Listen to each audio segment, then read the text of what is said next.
Hello အားလုံးပဲမင်္ဂလာပါဒီနေ့ကတော့ Vietnam နိုင်ငံမှာရှိတဲ့အကြီးဆုံး buffet ဆိုင်ကိုတွားပြီးစားမှာပဲဖြစ်တယ်ဆိုင်နာမည်လေးကြတော့ Sante Ho လို့ခေါ်တယ်တယောက်ကို$16လောက်ပေးရတယ်ပြီးတော့ဒီဆိုင်မှာဟင်းပွဲပေါင်းမျိုးပေါင်း900ကျော်အောင် serve လုပ်ပေးတာဆိုတော့$16နဲ့တန်ပါတယ်သူတို့အဓိက serve လုပ်ပေးတဲ့ဟင်းပွဲတွေကြတော့ဒီ Vietnam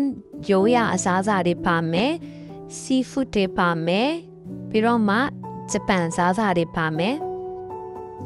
ကိုကတကယ်လို့ Vietnam စားစာတွေကိုအများကြီးနဲ့တနေရာထဲမှာ try ချင်တဲ့လူတွေအတွက်ဒီဆိုင်ကို recommend ကောင်းပေးပါတယ်တခုတည်းထားမှာကဒီဆိုင်မှာတို့က drink တွေကို serve မလုပ်ပေးဘူးတကယ်လို့ကိုကတခုခုတောက်ချင်တဲ့ဆိုရင်တော့ထပ်ပြီး add on လုပ်ရမယ်သူတို့ကတော့အချိန်ကန်တက်တော့သူတို့မထားဘူးဒါပေမဲ့သူတို့ဆိုင်စားဖွင့်တဲ့ချိန်အနေစပြီးတော့မှနေ့လည်2နာရီထိပဲစားခွင့်ရှိတယ်လို့စာထဲမှာရေးထားတယ်ပေါ့နော်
ဒါလေးတွေကြတော့ Vietnam ရိုးရာ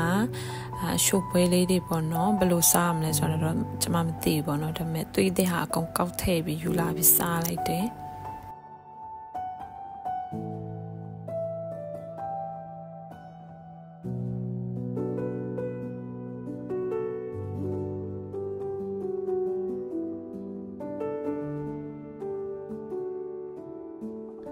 ဒါတော့ကျမရွေးခဲ့တဲ့အိုင်တန်တွေပေါ့နော်ဒါ first round seafood တွေစားမယ်ဂျပန်စားမယ်သူတို့ရဲ့ရိုးရာစားမယ်ဒါ second round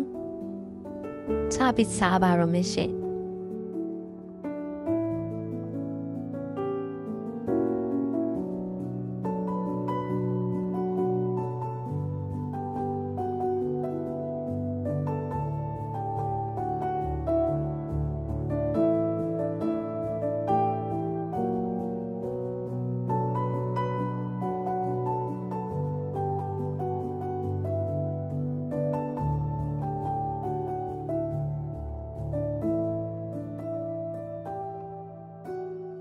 ဒါတော့သူတို့ရဲ့အရှိုးပွဲတွေပေါ့နော်